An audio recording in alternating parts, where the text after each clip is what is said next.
My husband died 5 years ago. Before his death, he left an envelope. Do not open until 2026. Yesterday, I opened it. Inside, it was written, "It wasn't a heart attack. Check the basement. There is a safe hidden behind the old wardrobe." My heart was pounding. When I opened the safe, I saw what was inside. Good day, dear listeners. It's Clara again. I'm glad you're here with me. Please like this video and listen to my story till the end, and let me know which city you're listening from. That way I can see how far my story has traveled. Frank used to make his coffee the same way every morning for 43 years. 2 spoons of ground Colombian, no sugar, a splash of cream from the little white ceramic pitcher we bought at a flea market in 1987. I used to tease him about it. "Frank," I'd say, leaning against the kitchen counter in my robe, "one day that pitcher's going to break and you'll have a full-on crisis." He'd look up from his newspaper with those steady gray eyes of his and say, "Then I'll just have to make sure it never breaks, Marjorie." That was Frank, a man who kept things intact, who believed that if you took care of something, a pitcher, a marriage, a promise, it would hold. Our life in Millfield, Ohio, was not glamorous. It never tried to be. We had a white clapboard house on Sycamore Lane with a porch that sagged a little on the left side and a backyard where Frank kept a vegetable garden he was quietly proud of. I had taught 5th grade for 28 years at Lincoln Elementary. Frank had worked in commercial insurance for decades, methodical and respected. We had our routines, our Sunday dinners, our habit of watching old films on Friday nights with a bowl of popcorn between us on the couch. We were, by any ordinary measure, happy. Our only real shadow was Stephen, Frank's son from his first marriage. Frank had married young. That marriage had ended badly, and Stephen had grown up with his mother in Cincinnati, visiting summers and holidays with the particular coolness of a child who had been taught to see his father as the one who left. Stephen was 52 now. He worked in real estate. He had a wife named Linda, thin-lipped, watchful, a woman who smiled with her mouth and never with her eyes. They came to visit perhaps twice a year, and each visit left Frank quieter than before. I noticed things, looking back. I noticed them the way you notice a draft in a room. You feel it before you identify where it's coming from. The year before Frank died, Stephen began calling more frequently. Not warm calls, practical ones. Questions about the house, about the property value, about whether Frank had updated his paperwork. I heard one side of those conversations from the hallway and felt uneasy without knowing why. Frank always came back to the table after looking slightly flattened, like something had been pressed out of him. When I asked, he'd wave it off. Stephen's just being Stephen. Then there was the incident with Dr. Pearson. Frank had been managing a heart condition with medication for 3 years. Nothing dramatic, a maintenance prescription. In the spring of 2019, he mentioned offhandedly that his refills had been delayed, that someone had called the pharmacy. He didn't know who. He assumed it was a clerical error. His symptoms worsened that month. He didn't connect the dots. Neither did I. Not then. Frank died on a Tuesday in November. The official cause was myocardial infarction. He was 69 years old, which felt too young, though the doctors assured me it was not unusual given his history. Stephen arrived within hours. Not from grief, I understood later, but from readiness.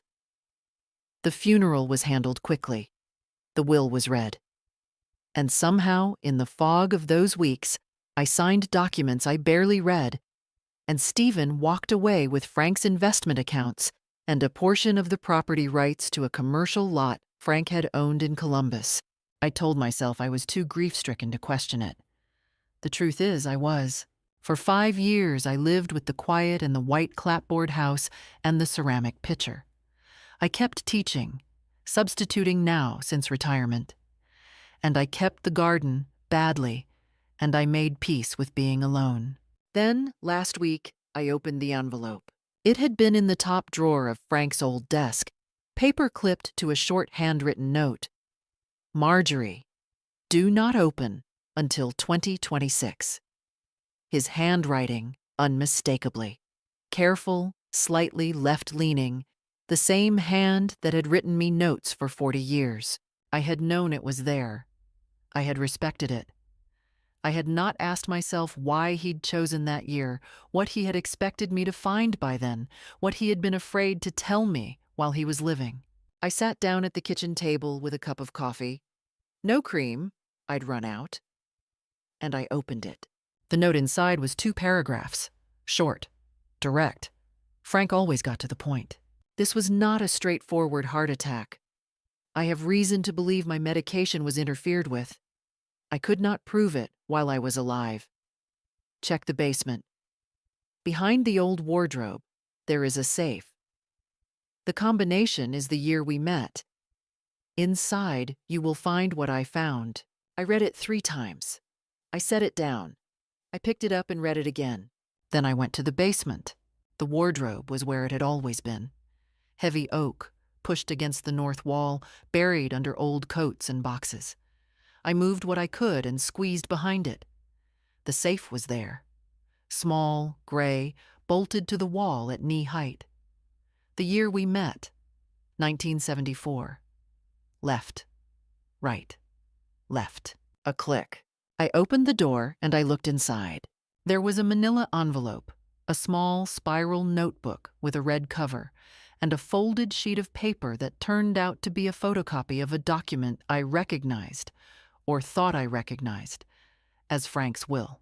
I didn't go through everything in the basement. My knees ached from crouching, and the single overhead bulb made the light thin and unreliable. I gathered everything into my arms the way you gather something fragile, and made my way upstairs to the kitchen table, where the afternoon light came through the window over the sink in long, flat bands. I opened the manila envelope first. Inside were receipts, pharmacy records, printouts. I could see the logo of our local CVS, going back to March and April of 2019. Alongside them, a handwritten note from Frank. Prescription for metoprolol. Delayed twice, March 14th and April 2nd. Pharmacy told me on April 4th that a call had been placed asking them to hold the refill. No name given. The pharmacist, young man, new, couldn't tell me who called. I believe it was Stephen. I cannot prove it. My hand was steady. I noticed that about myself, that my hand wasn't shaking. I don't know why. Perhaps grief had already used up that particular response in me years ago. I opened the notebook.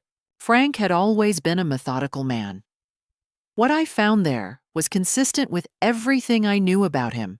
Dates, observations, small facts recorded without drama. Beginning in early 2019, he had started writing down things that bothered him. A meeting with Stephen in January, at which Stephen had brought up a power of attorney just to have on file. A phone call in February, during which Stephen mentioned an estate attorney he knew in Columbus. The pharmacy incidents. A conversation overheard between Stephen and Linda during their Easter visit. Frank had written, "They didn't know I was on the back stairs." Linda said, "By summer," and Stephen said, "We need the documents before anything changes." I had to stop reading and look out the window for a moment. The vegetable garden was brown and dormant. A cardinal sat on the fence post near the tomato cages. By summer, before anything changes. Frank had been frightened. He hadn't told me.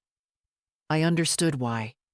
He didn't have proof, only a gathering suspicion, and Frank was not a man who made accusations lightly.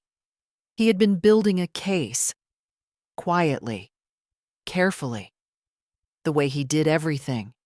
And then he had died before he could finish it. I opened the folded photocopy last. It was a copy of what was presented to me as Frank's will after his death. I knew this document. I had signed an acknowledgement of receipt. I remembered it. But beside it, Frank had clipped a second sheet with a note. This is not the will I signed on March 3, 2019, with attorney Gerald Whitmore in Columbus. Compare the signature on page 3 to my known signature. The date on this document is November 1st, 2019, 9 days before my death. I was in the hospital for 2 days before I died. I did not sign anything in November. I sat with that for a long time. The will had been forged, or replaced, or altered. Whatever precise word applied, the meaning was the same. Stephen had taken things that were not his, and Frank had known, had suspected, and had left me this, sealed in that safe, waiting for 2026. Why 2026? I thought about it until I understood. Frank was cautious. He would have wanted time to pass. He would have wanted Stephen to feel safe, settled, to have stopped watching. And he would have known I'd need time. To grieve, to become myself again, to be capable of doing something with what he was leaving me. He had believed I would do something. That was the part that made my throat tighten. I spent that evening going through everything again, making a list in the margin of a legal pad. Dates, documents, names, questions. I was frightened. I want to be honest about that. I am 72 years old. I had not been in a courtroom in my life except once for jury duty in 1998. I had no experience with fraud or legal disputes or whatever this was about to become. The thought of confronting Stephen, cold, prepared, resourceful Stephen, made something in my chest go tight. But Frank had trusted me with this. He had sealed it up and waited 5 years and trusted me. What was I supposed to do? Put it back in the safe? Number 1. I was going to find an attorney, a good one, not one connected to Stephen or to Columbus circles I didn't know. I was going to bring these documents and Frank's notebook, and I was going to find out what could be done. I called my friend Dorothy the next morning. Dorothy Chen, retired nurse, the most practical person I have ever known. I told her I needed the name of a lawyer, and I needed her not to ask questions yet. She gave me a name, Patricia Okafor, Family and Estate Law, Dayton. Someone Dorothy's daughter had used in a property dispute the year before. I wrote the name down. I looked at Frank's notebook. I said, quietly, to no one, "All right, Frank, let's see what we can do." Patricia Okafor's office was in a converted Victorian house on the edge of downtown Dayton. Brick, dark green trim, a small brass nameplate by the door. I parked on the street on a Wednesday morning in late January, took my folder of documents from the passenger seat, and sat for a moment with my hands on my steering wheel. I had told no one except Dorothy where I was going. I had not told my daughter Karen. Not yet. Karen lived in Portland. She worried easily, and I needed to think clearly before I invited her into this. I had not, obviously, told Stephen. I had gone about my week as normally as I could, which meant that when Stephen had called on Monday to check in, he called monthly, brief, and performative. I had spoken with him for 7 minutes about the weather and whether I was keeping up with the furnace maintenance. 7 minutes of ordinary conversation knowing what I knew. It had required something from me that I hadn't known I possessed. Patricia Okafor was 50, direct, and had the particular quality of someone who has heard many complicated things and is not surprised by any of them. I laid everything out on her desk in order. Frank's note, the pharmacy records, the notebook, the photocopy of the will with Frank's annotation. She read slowly. She asked clarifying questions. She did not rush. When she finished, she folded her hands on the desk. "Mrs. Hayes," she said, "if what your husband believed is accurate, and if the signature discrepancy can be verified by a forensic document examiner, you potentially have grounds for a fraud and undue influence claim and possibly a challenge to the probate settlement from 2019. "Possibly," I said. "The challenge," she said, "is time." Ohio has a 5-year statute of limitations on fraud claims from the point of discovery, meaning from when you could reasonably have known. You opened that envelope last week. That gives us a workable window, but a narrow one. We need to move. She recommended a forensic document examiner in Columbus, a retired FBI analyst named Robert Greaves, who worked as an independent consultant. She also said we needed the original will, if it existed, or testimony from Gerald Whitmore, the attorney Frank had named in his note. I drove home feeling something I hadn't expected. Not lighter, but more solid, like I had found the floor. I looked up Gerald Whitmore that evening. He was listed, still practicing in Columbus, mid-70s, semi-retired.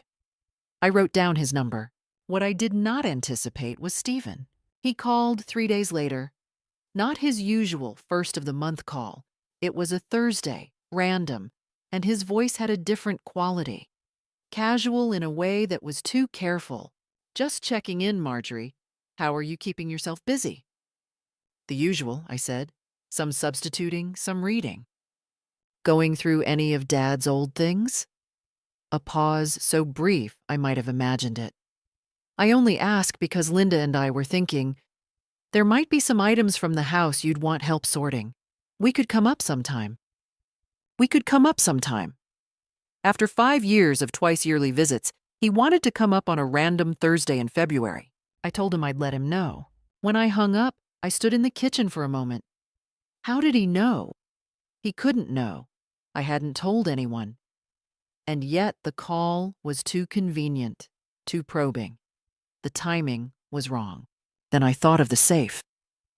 It was old, bolted to the wall, but it had been there for decades. Had Stephen known about it? Had Frank mentioned it years ago, before their relationship had curdled? If Stephen knew there was a safe, if he had always known, then after 5 years, he might have simply decided it was time to get into the house and look. He wasn't calling because he knew what I had found. He was calling because he was afraid I might find something, which meant Frank's fear had been correct, and so was mine. I called Patricia the next morning. I told her about the call. She was quiet for a moment and then said, "We accelerate. I'll contact Greaves this week. Mrs. Hayes, don't touch the safe or move any documents. Photograph everything in place first if you haven't already." I hadn't. I drove to CVS that afternoon and bought a disposable camera. Old habit. I've never entirely trusted my phone for important things. And then I thought better of it and had Dorothy's grandson show me how to photograph documents properly with my iPhone. He was 16 and very patient. I went back to the basement with my phone and photographed everything.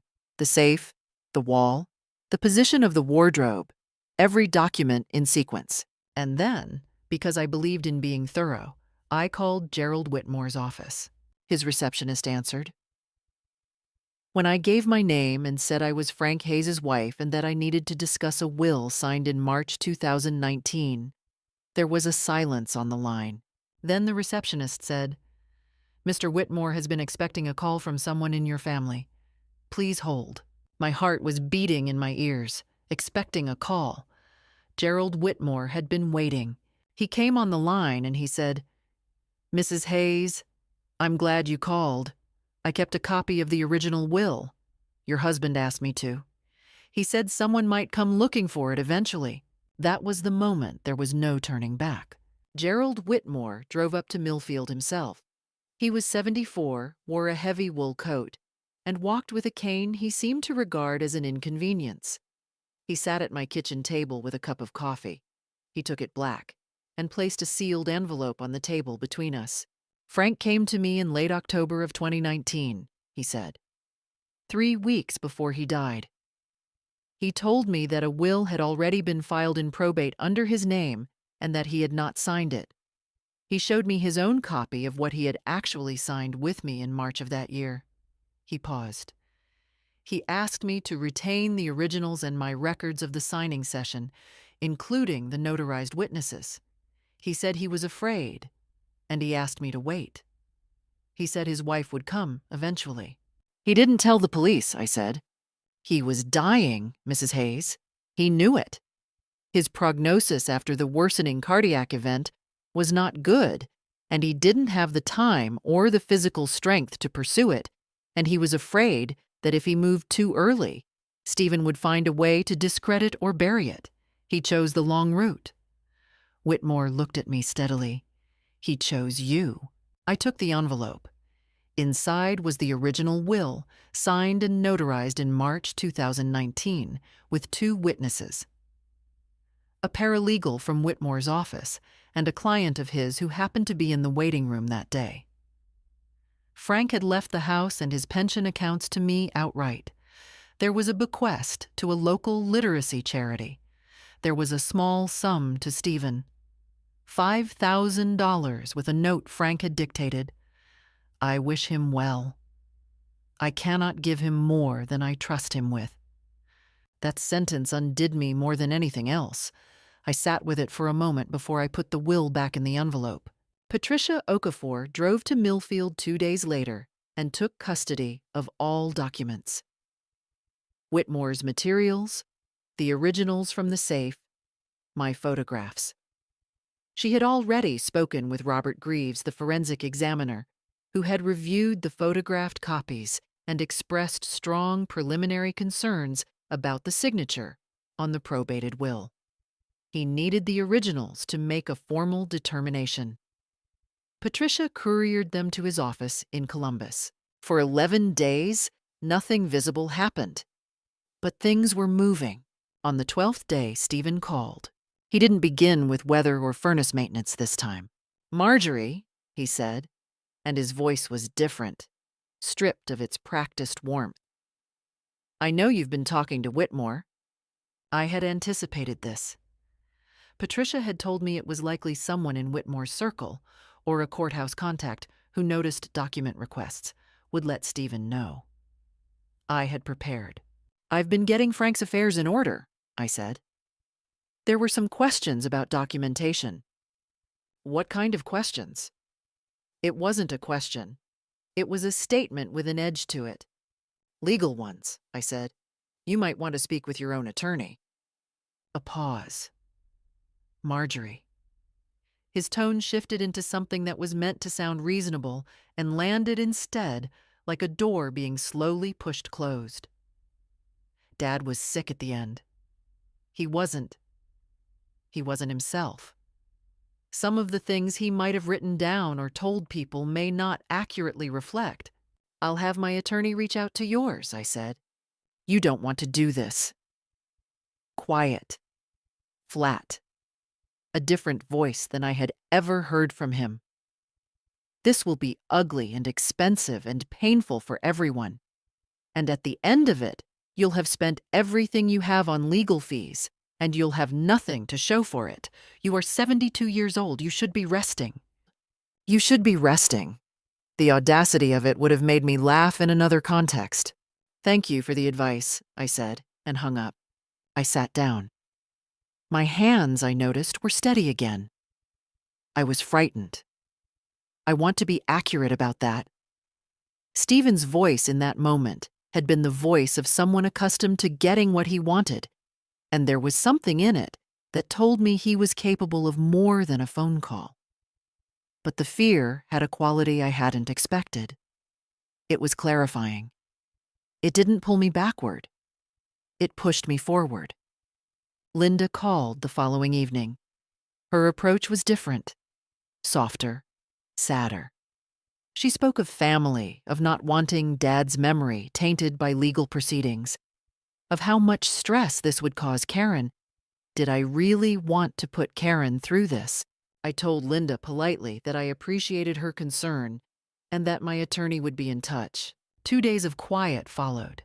Patricia told me Stephen had retained a Columbus attorney, aggressive, well-connected in probate circles, but, she said, not immune to documented evidence. I took those 2 days, and I rested. I drove to Dorothy's house and sat in her kitchen and let her feed me soup and not ask too many questions. I slept 8 hours 2 nights in a row, which I hadn't done since before Frank died.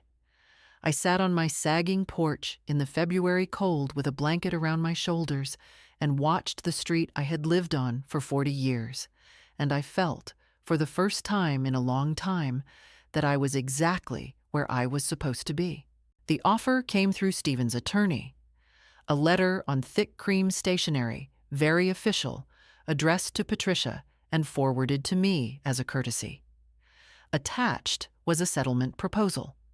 Stephen would return $30,000, a sum described as representing a portion of the assets transferred in 2019, in exchange for my signing a full release of all claims and a confidentiality agreement. $30,000. The Columbus commercial lot alone had been worth 11 times that. The investment accounts had contained nearly $200,000. I read the letter at Patricia's desk. I set it down. "My recommendation," Patricia said, watching me, "is to decline." "I know," I said. I had already decided. She allowed herself a small smile. "Good. What interested me about the offer was not the number, which was insultingly low, but the fact that it had arrived at all. Stephen would not be offering anything if he weren't frightened." Greaves had by then submitted a preliminary written assessment to Patricia. Careful, professional language, but unambiguous. The signature on the probated will was not consistent with Frank's authenticated signature samples.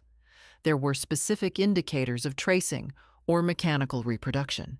He would testify to that finding under oath. Stephen's attorney knew this was coming. That was why the letter had arrived. I wrote a note on a yellow sticky and handed it to Patricia. Decline. Full rejection, no counteroffer. She drafted the response that afternoon. What I had not expected, what I found in those weeks to be a genuine gift, was the people who came toward me once they began to understand what was happening. Dorothy, who had been my friend for 20 years, became something closer to a fixture in my house. She would arrive on Tuesday and Thursday mornings with groceries she pretended she'd bought for herself and didn't need. She never overstayed. She had a talent for sitting in comfortable silence that I had always valued, but valued more now. Karen flew in from Portland. I had finally told her. Sitting at the kitchen table with Frank's notebook between us, walking her through it slowly. Karen was 51, a landscape architect, a woman who processed things by going very quiet and then asking very precise questions. She cried once, briefly, when she understood the medication interference. Then she dried her eyes and asked, "What do you need from me?" "To not worry," I told her. "That's not an option," she said. "What else?" She stayed for 10 days. She sorted through some of the financial paperwork I'd been avoiding. She drove me to Patricia's office twice. She slept in the guest room, and in the mornings we had coffee together in the same kitchen where I had made Frank's coffee for 43 years, and I found that the weight of the house, which had sometimes felt very heavy, redistributed itself with another person in it. There was also, unexpectedly, Margaret Cole. Margaret had been a colleague of Frank's at the insurance firm in the late 1990s. I had not seen her in perhaps 15 years. She had read something in the county legal notices. Property claim, my name. And she had tracked down my number and called one evening. "I don't want to intrude," she said.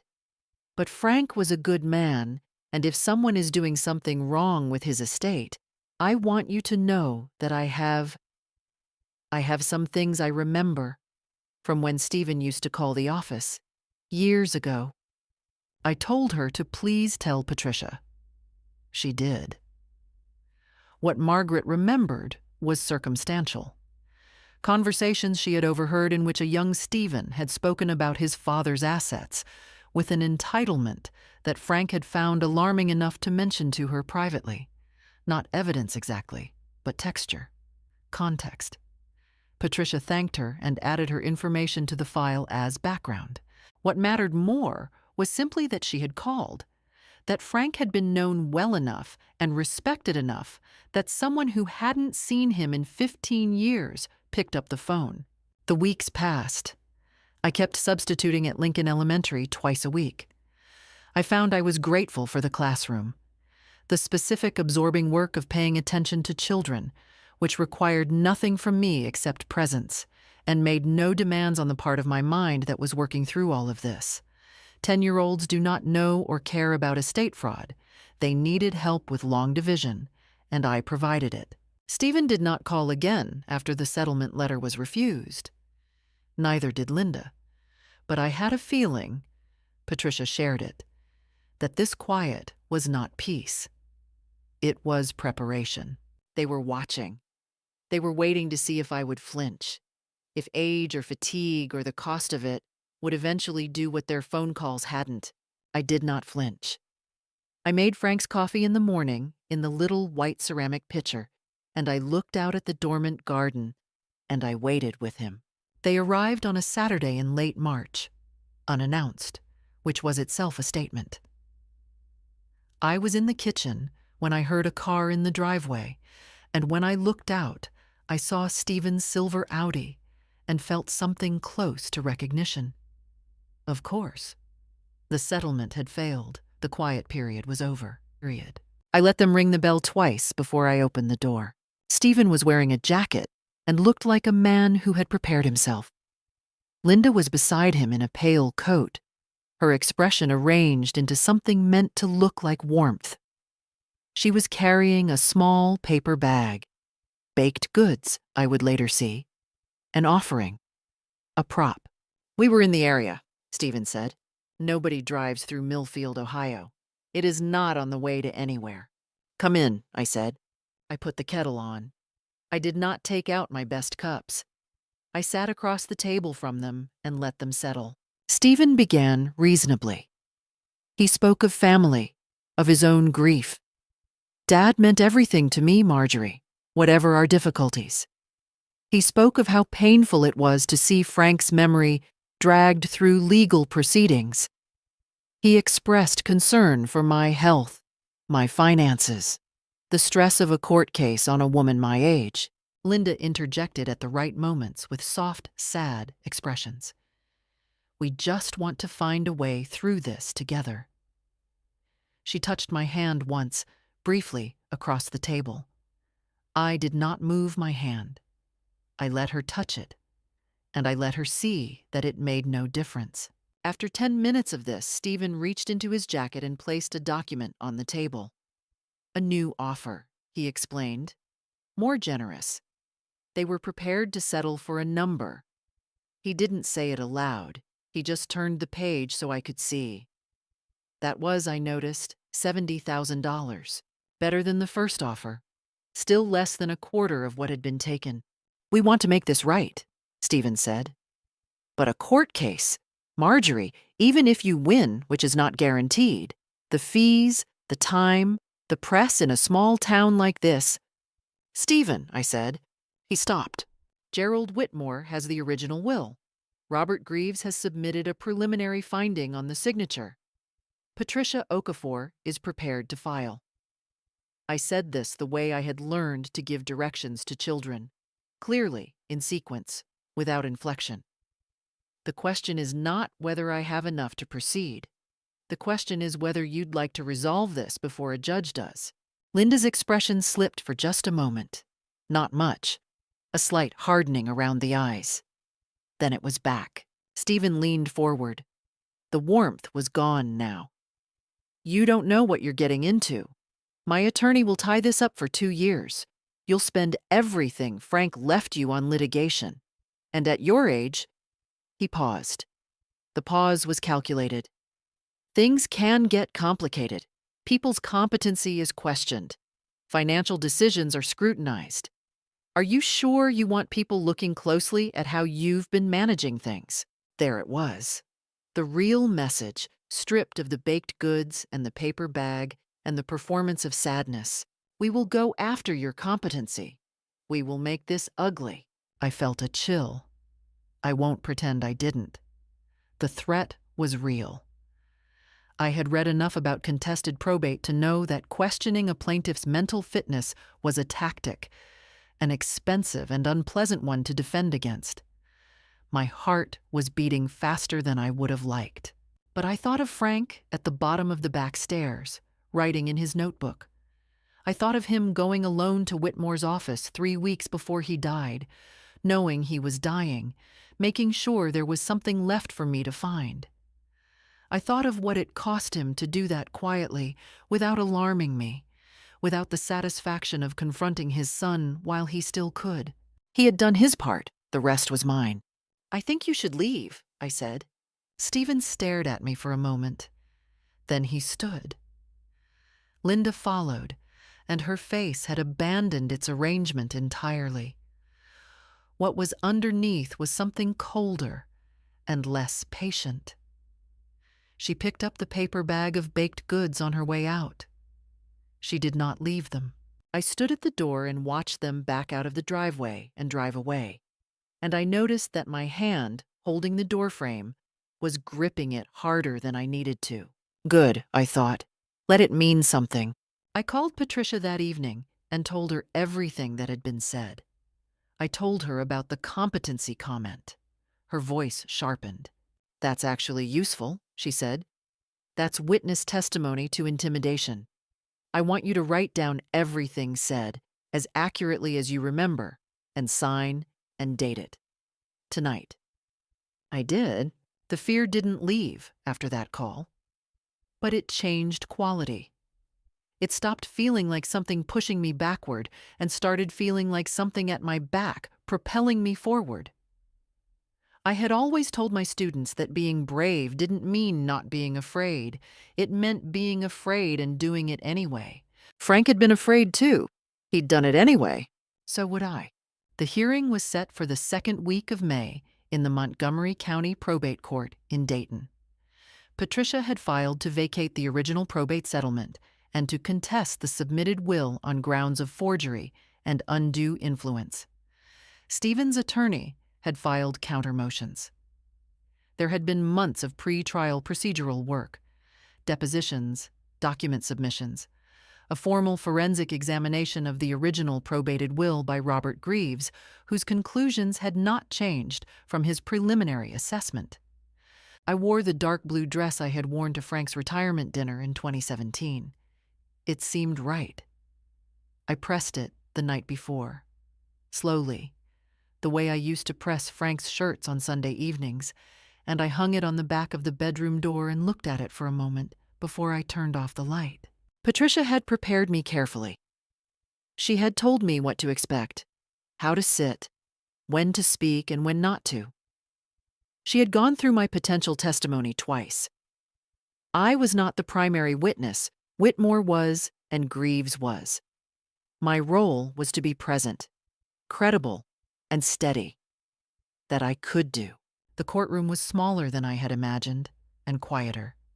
The smell was institutional, floor wax and old paper, and the light was the flat fluorescent kind that makes everyone look slightly tired.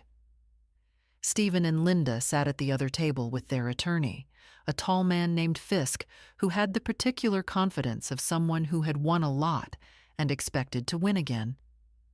Stephen was in a dark suit. He did not look at me when I came in, which told me something. People who are fully confident do not avoid looking at the person they're not worried about. Dorothy was in the gallery behind me. Karen was beside her.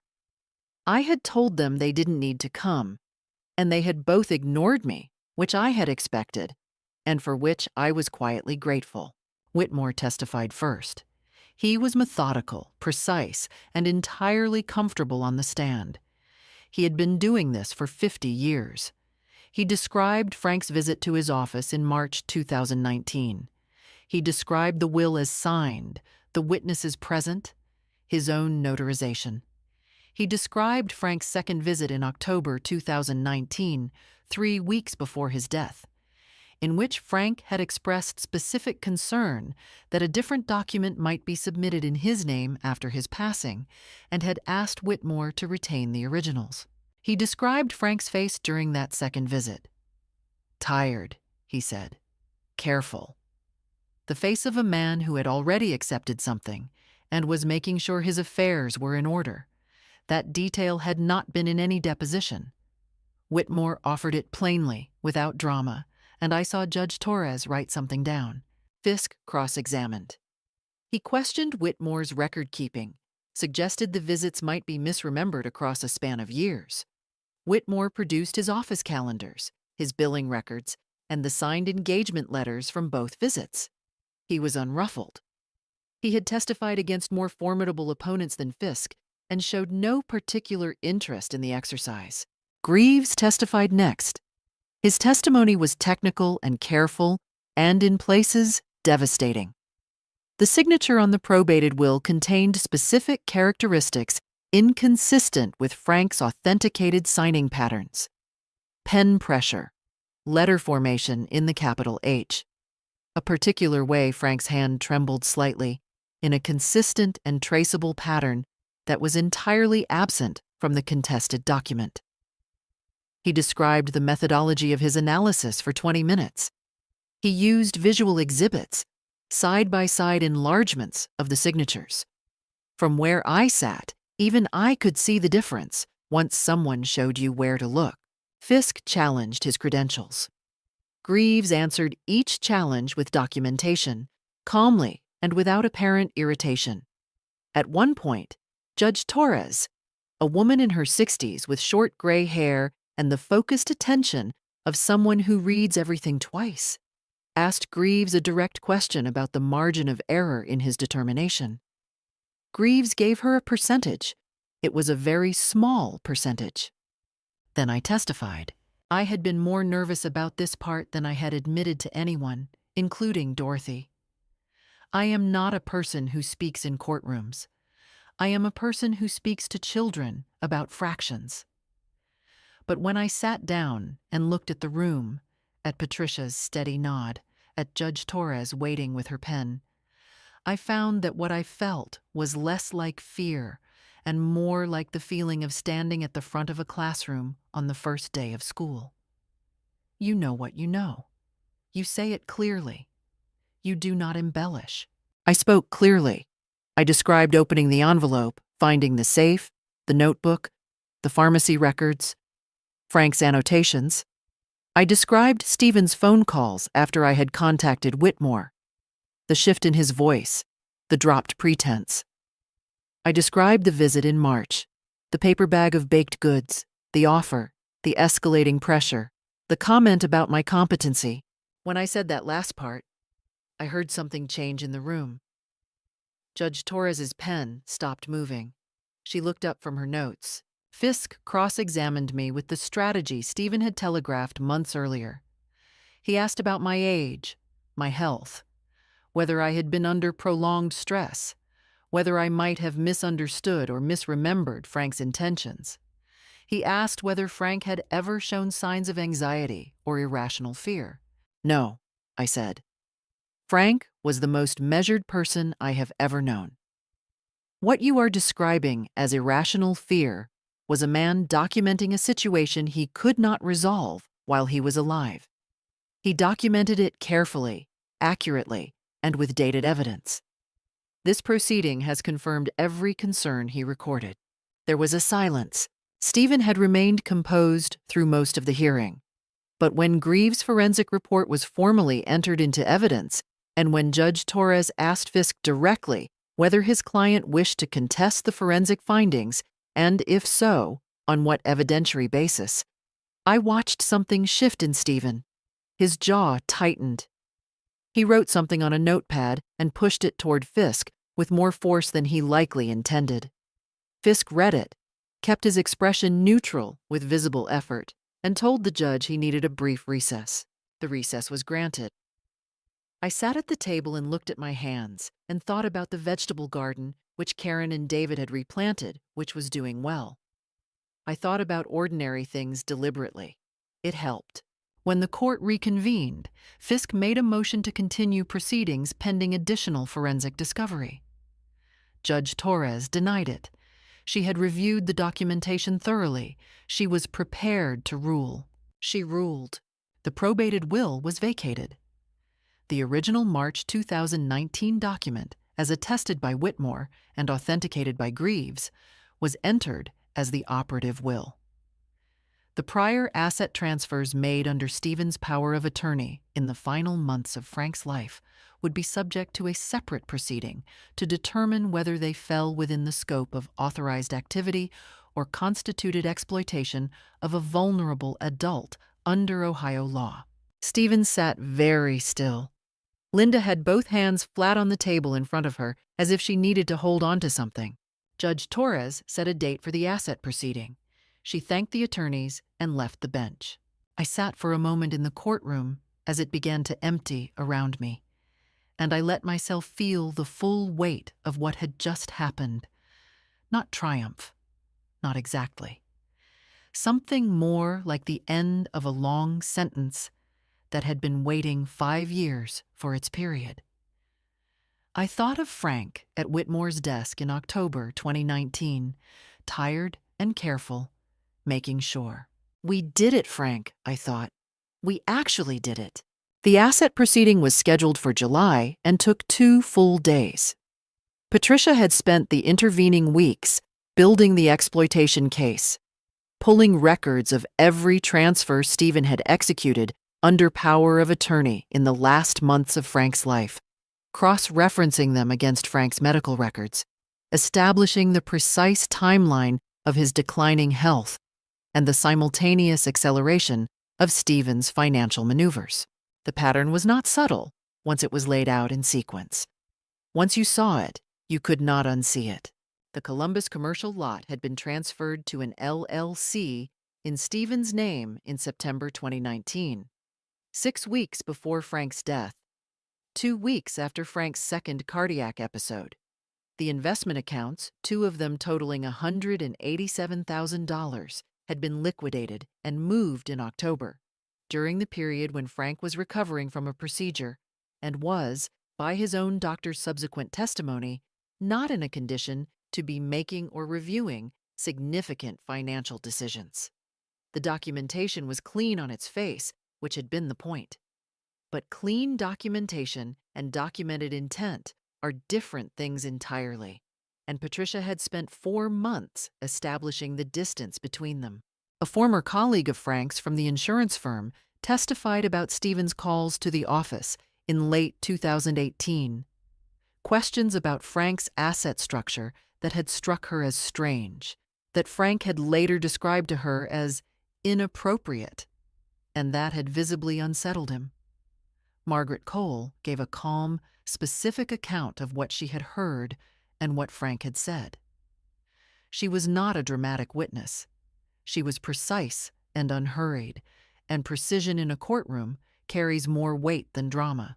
The social worker who had briefly assisted Frank during his post-hospitalization assessment in the spring of 2019 testified that Frank had expressed discomfort with his son's increasing involvement in his finances. He had specifically described feeling pressured. He had declined to make a formal complaint. Did he say why he declined? Patricia asked. He said he didn't want to make things worse for his wife after he was gone, she said. That sentence entered the courtroom and stayed. I heard Karen exhale softly behind me. I kept my eyes forward. The pharmacy records, which Patricia had subpoenaed from CVS directly, obtaining the full institutional records rather than Frank's personal copies alone, showed with precision that a call had been placed to the pharmacy in March 2019, requesting a hold on Frank's metoprolol prescription. The call had come from a number that, after a records request to the carrier, was traced to a prepaid phone purchased at a Columbus convenience store 12 days before the call was made. The purchase record showed a credit card transaction. Patricia set the document on the evidence table without comment and waited. The card was in Linda's name. Linda had purchased the phone. Linda had placed the call that delayed the medication. The medication whose interruption, Frank's own physician testified, had almost certainly contributed to the acceleration of his cardiac deterioration that spring. There are moments in a courtroom when the air changes. This was one of them. Stephen had maintained his composure throughout the first day and into the second, the particular practiced composure of a man who had been planning this for years and believed that composure was its own kind of armor. But when Patricia produced the credit card documentation and laid it beside the pharmacy records and the prepaid phone records, and when Judge Torres reviewed all three documents together and asked Stephen's attorney if his client wished to respond to this specific evidence, Stephen stood up. His attorney's hand was on his arm immediately. Stephen shook it off. "That proves nothing," he said. His voice was controlled, but the control was effortful now, visible at the edges. "A prepaid phone doesn't establish intent. Linda shops at that store regularly. Anyone could have—" "Mr. Hayes?" Judge Torres's voice was not loud. It did not need to be. "Please be seated and allow your counsel to address the court." He sat. But something had broken. Whatever careful surface he had maintained for months, through depositions, through legal correspondence, through the first hearing, had cracked open in this room, in front of these people, and what was underneath was not the grief of a son who believed he had been wronged. It was the panic of someone who had believed he would never be caught. Linda sat beside him with her hands folded on the table and her eyes fixed on a point somewhere beyond the room. She did not look at Stephen. She had not looked at him for most of the second day, I realized. The judge issued her ruling on the afternoon of the second day. The transfer of the commercial lot was found to constitute financial exploitation of a vulnerable adult under Ohio Revised Code Section 2913.02 and related provisions. The transfer was reversed. The property would return to Frank's estate and, under the authenticated will, to me. The investment account liquidations were similarly found to fall outside the authorized scope of the power of attorney, obtained under circumstances the court found coercive and procedurally improper given Frank's medical condition at the time. Full restitution was ordered. $187,000 plus statutory interest calculated from the dates of transfer. Stephen was referred to the county prosecutor's office for review of potential criminal charges related to both the forged will and the financial exploitation findings.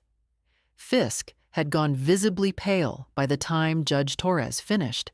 He gathered his papers with the particular efficiency of a man who wants to leave a room. Linda, I noticed, was already writing something on a notepad that she slid toward her own separate attorney, a woman she had retained quietly sometime in the past month, a detail Patricia had mentioned to me without editorial comment. Couples who retain separate counsel in a shared criminal referral are not, as a rule, planning to face it together. I signed the paperwork that afternoon in Patricia's office, in a room that smelled of coffee and old files, and the particular warm ordinariness of work being finished. My hand was steady throughout. Patricia walked me to my car in the parking lot afterward. It was a warm July evening, the kind Ohio produces occasionally, soft and golden, that makes you understand why people stay. "You were extraordinary," she said. "I had excellent documentation," I said. "Frank did most of the work." She laughed. A real laugh, not a professional one. I liked her very much. I drove home on a 2-lane road through summer fields, soybean green on both sides, a water tower, a grain elevator catching the last light. I thought about Frank and his notebook, and his slightly left-leaning handwriting, and the particular kind of love that expresses itself not in grand gestures, but in careful, dated, witnessed evidence kept safe for the person who will need it. I pulled into the driveway of the white clapboard house. The garden was coming in well, Karen and David's work, holding. I went inside and made coffee in the little white ceramic pitcher, and I sat at the kitchen table, and I let myself, fully and without reservation, rest. The summer turned and the autumn came, and I began to understand what it felt like to live without a weight I hadn't fully recognized I'd been carrying for 5 years. The first thing I did with the returned funds was practical. I had the porch repaired. The left side had sagged for 11 years. 2 carpenters spent 3 days on it, And when they left, it was level and solid, and I stood on it that first evening and pressed my foot against the boards just to feel them hold. Karen came back in August and stayed for 3 weeks. She brought her partner, David, a quiet man who liked to cook and had strong opinions about vegetable gardens.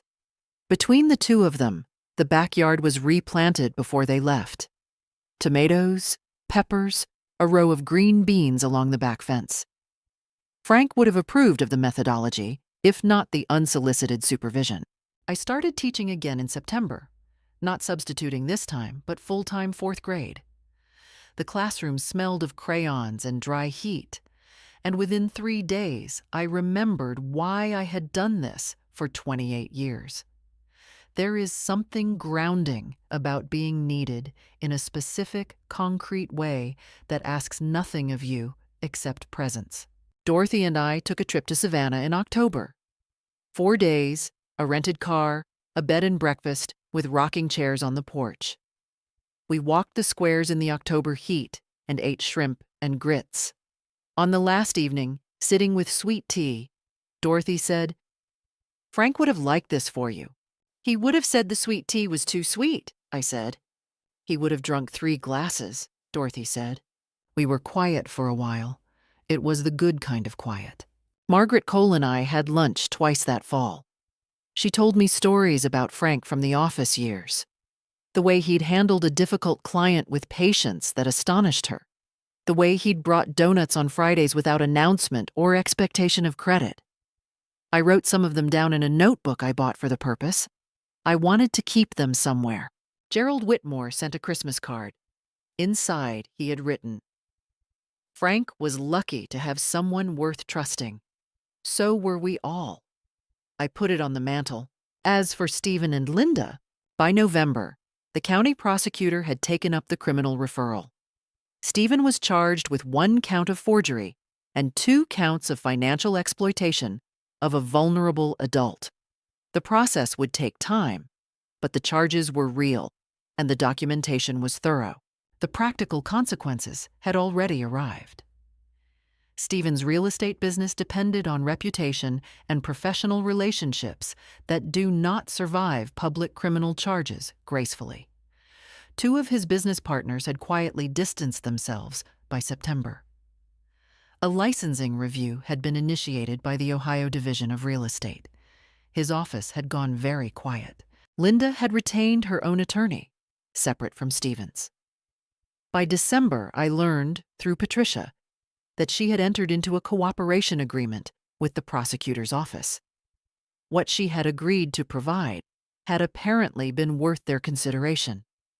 I did not feel satisfaction about this exactly. I felt the absence of something that had been wrong for a long time. What Stephen had never understood was that Frank had not built his life on assets. He had built it on time and care and consistency. They could take the accounts. They could not take what Frank had actually left me. I kept teaching through the winter. I kept the garden in the plan for spring. I sat on the repaired porch with a blanket and coffee and watched Sycamore Lane settle into the dark, and I found that the thought of the next year did not frighten me at all. I was 73 years old. The world was still very full. If someone you loved was trying to tell you something, would you be brave enough to listen? Would you be steady enough to act? Tell me in the comments, what would you have done with that envelope? Thank you for being here. Frank would be glad someone listened.